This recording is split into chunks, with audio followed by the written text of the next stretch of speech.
superficial. This visualization shows the compound causing rapid acetylcholinesis or inhibition. Halo semua.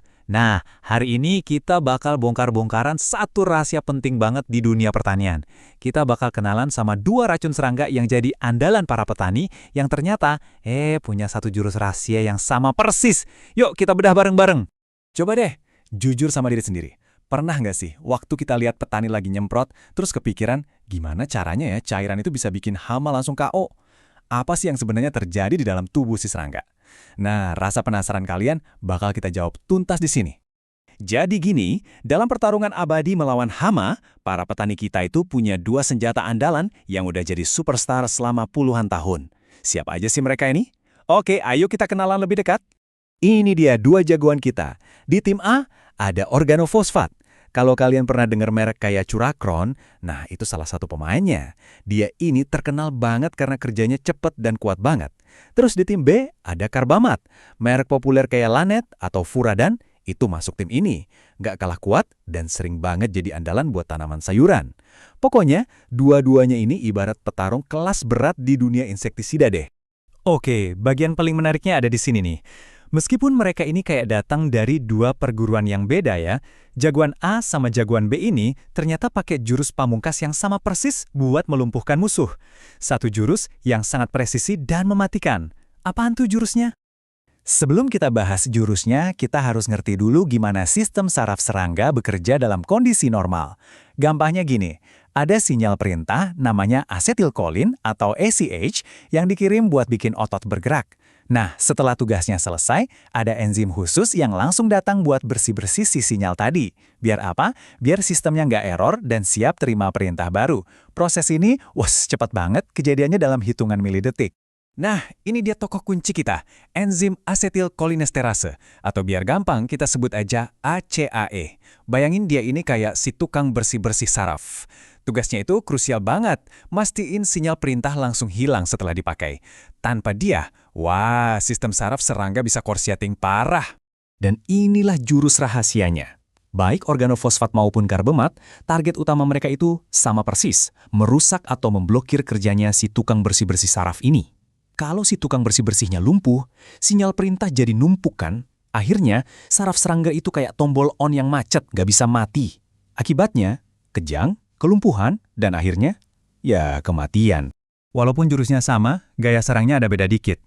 Organofosfat itu kita ibaratin jurus super glue.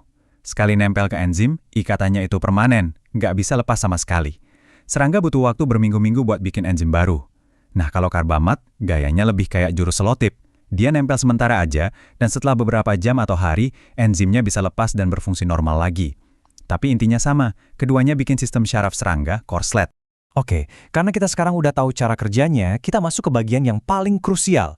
Ini soal kesalahan paling umum dan paling fatal yang sering dilakukan di lapangan terkait penggunaan dua jagoan ini. Ini poin kuncinya, tolong dicatat baik-baik. Banyak banget yang mikir, minggu ini pakai Curacron, minggu depan ganti Lanat, biar hamanya nak kebal.